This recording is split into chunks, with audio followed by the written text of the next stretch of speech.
Hello, welcome to another edition of Talking Sports and Fitness with Zeke. I'm Mike Zielinski, also known as Zeke. Don't forget to like us on Facebook and subscribe to the People Chronicles channel on YouTube. My guest once again is Chip Lutz. Welcome, Chip. Thank you, Mike. In part one, we heard what a fantastic international golfer he is, one of the elite amateur golfers, senior amateur golfers, looking very fit at a very young 61. Thank you. Let's start, first of all, how do you, playing golf, amateur golf at the level you do is a tremendous investment in time and money, and you probably have a ton of great merchandise that you won over the years, but you don't get paid for it. No, and unfortunately. But how do you balance your professional life on both spheres? Because you're also president of Century Abstract, which is a full-service title insurance agency. Correct. And you're president of that company. You're also an attorney, right? I am. And you're also a real estate mogul? Well, I wouldn't say that, but I own a few pieces. Yeah. So how do you do both? Well, it's hard. As you alluded to, it takes a great deal of balance, and fortunately, my wife Bonnie's been very supportive on all fronts, so that's been fantastic. But it goes in cycles. It's kind of interesting. You have to kind of keep your eye on a lot of balls all the time, and it's a challenge. When I was younger, of course, and we didn't have children, it was easy to play a lot more golf. Right. And then you have children, you get into business. I went to law school, and you get busy with life, and golf takes a back seat. So I was successful playing in the Berks County area for a number of years. Well, that's an understatement. You were extremely successful. 8 times Berks County Golf Association champ, I believe, and you won the Holy Queer how many times? And I don't remember, actually. And the Senior Open. I don't remember. I just know that you were always up there. Yeah. So you had all that time. But let me ask you this: you were kind of born into this game. Your father, everybody remembers Buddy Lutz from the Lutz Funeral Home, but also he was a tour golfer, right? He was on the PGA Tour. He played for 1 year back in 1950-51 season, and then came back and got back into the funeral business and got his amateur status back. But as you know, he was a lifelong golfer, and the names as he gave to all of us, all of our real names are John. Yes, so that's why he had given us the nicknames of Wedge, Chip, and Putter. But their nicknames, they're not your middle names. Correct. They're not. George Foreman named all his kids George. I've heard that. And you have a son, but you didn't name him John, right? No, we kind of quit at this level. I think Dad kind of put the mark on the three of us, and we decided that would probably be just fine right there. And so you're Chip, and you have brothers who are Putter and Wedge, right? Wedge. I do have a sister, Courtney. I do need to put that in there. So okay, but she doesn't have a golf nickname? No, she doesn't. I really thought my mom should have named her Sandy, but it just didn't work. Yeah, that's perfect. I know. What were they thinking? Or at least nickname her that. Yeah. Right. You go professionally by Chip? No one calls you John, I do actually. Right? No, nobody knows. Very few people know me by John, but I do go by Chip all the time. Yeah. And most people don't think anything of that name, but I'm sure Wedge and Putter get a little bit of different feedback.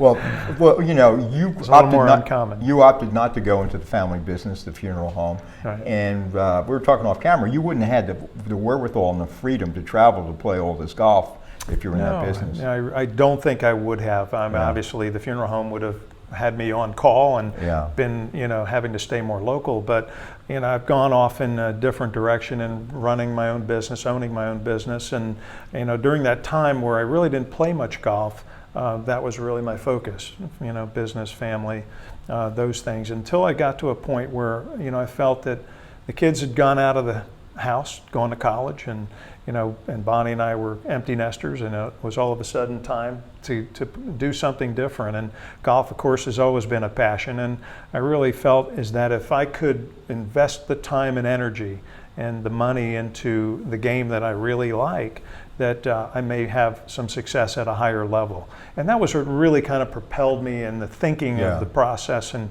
then committing the time and resources to try and be the best I could be.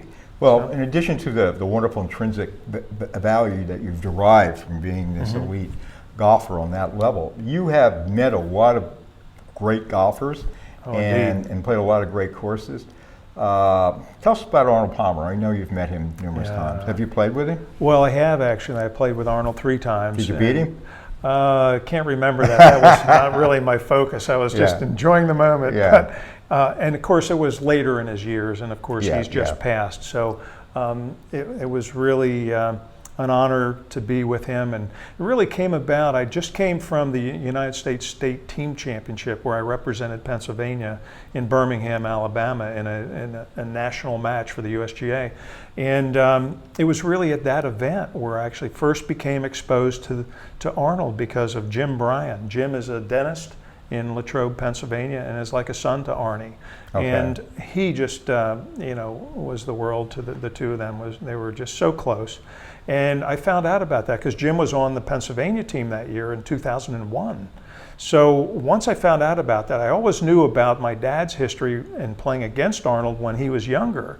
And That's interesting. Yeah, he would have. Yeah. So they played as amateurs, and my father won the 47 and 49 Sonny Hanna, which is in Johnstown, and Arnold won it in 48 and beat my father in the semifinals. So I was interested to find out from Jim when he communicated back to Arnold whether he would have remembered my father, and sure enough, he did. Wow, that's cool. And then we were able to arrange a day to go up, and for myself, Mike McDermott, who was on the team as well, and Jim Bryan and Arnold to play together at Latrobe Country Club.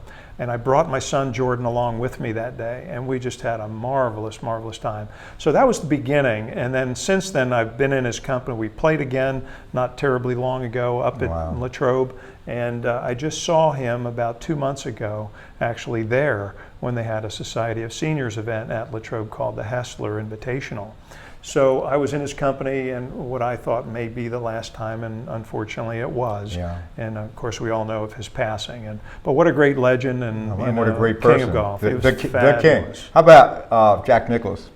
I've been in Jack's company also recently, the last 2 runnings of the Concession Cup, where we held that against Great Britain and Ireland.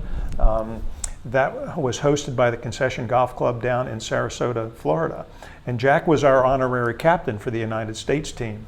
And Tony Jacklin was the honorary captain for the other team. Tony And this Jacklin, kind of originated from the Ryder Cup years ago. I believe it was Ryder Cup or President's Cup, where Jack gave a putt to Tony Jacklin to have a match at the end, and they called it the Concession. Well, a golf course was born in Sarasota, Florida, of that name. And the two of them weighed in on the design aspects of the Concession Golf Club, and they became the honorary captains of both the United States and Great Britain and Ireland. So Jack was there for the first 2 runnings, and it's every other year in the even number years. So we just had it in 16 in May of this past year. And what a gracious man, and what an incredible accomplishment, and accomplished golfer, and the records are just phenomenal. So that's really been another great honor of mine to really be in the presence of some wonderful people and players. And besides the great golfers and great people you've met, I know you can't name them all. Favorite golf courses, because you've played a lot of the great ones. And we talked about that off camera a moment ago. Yeah, I don't think it's just like Pleasant Hills, right? And with no, with no shot of or the Manor, Yeah. I'm actually going to play the Manor tomorrow. Oh, you really? Actually, I like the Manor. The Manor's more my level, but anyway. So I play them all. I love them all. But they're great. On the bigger scale, which are your favorites? Well, there's just so many. And we all see the rankings in the United States in golf world or Golf Week, and the Pine Valleys, the Augusta Nationals, the Cypress Point, Pebble Beach. I mean, those are all the top ones, and I've had the good fortune to play them all. And but there's so many good international ones. Royal Portrush in Northern Ireland was the site of my first British senior amateur win, and that's just spectacular. Royal County Down, another one. Birkdale in England. It's just, the list goes on, and I haven't met one I don't like. I was going to say, when you're not playing competitively, when you're just socially or playing, enjoying the course, you may not even play particularly well, but it doesn't matter because of the ambiance and just savoring where you are, right? Absolutely, yeah. They all have a unique design characteristic or something different about them that people love, and that's the beauty of golf. You just really enjoy being outside, enjoy the company, enjoy the scenery, and whatever the conditions you're faced with, as long as you can enjoy it at whatever level you're happy with, that's the best. What adjustments have you had to make in your game as you've gotten older? Well, I've had to try to, hit the ball a little bit higher at times. And for me, learning to play golf back with the wooden woods and the persimmon woods and the Pilata balls, the ball's curved a lot more. So today's technology is different. The balls do go higher, they go straighter, and that's really kind of fun. So you swing harder because it doesn't go offline as much. And the kids today just hit it so far. It's incredible. I've been playing in some amateur events lately, and these young fellows are hitting it 30, 40, 50 past me. It's just amazing. Well, it's interesting because Mazzella, no one ever broke par, it seemed.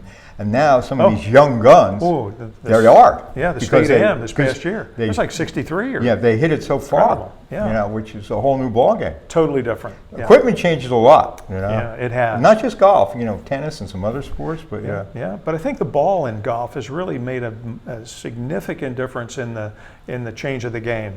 And we've had to lengthen golf courses because of that and because of golf clubs.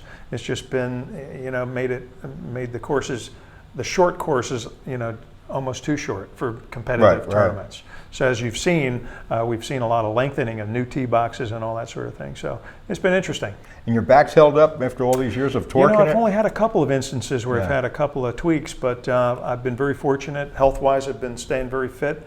I don't really work out. I hate to say that, but I'm very fortunate in that regard. I try to watch my food and my intake, just try to stay healthy. And because some of the young golfers today look like they could play cornerback in the NFL. Yeah. Wish I had a little more of that. I might hit it further. I might stay up with them a little better. Yeah. All right, Chip Lutz, this has been a real treat. Thank you for doing the 2 shows with us. Pleasure. And best of luck. Thank you. It sounds like you're going to be ongoing and playing for a long time. Yeah, well, I'm hopeful. I need to take some time off right now. I've been really kind of burned out these last couple of months, so it'll be a welcome off season, but I'm sure that I'll be back next year to continue on. All right, take care. Best of luck, Chip Lutz. For now, this is Zeke saying goodbye. These community stories are made possible in part by BCTV, Susie Ray Design, Queen City Family Restaurant, Lamar Advertising, Heidelberg Family Restaurant, Reading Air, Lions and Hole, Peanut Bar, and Kutztown University.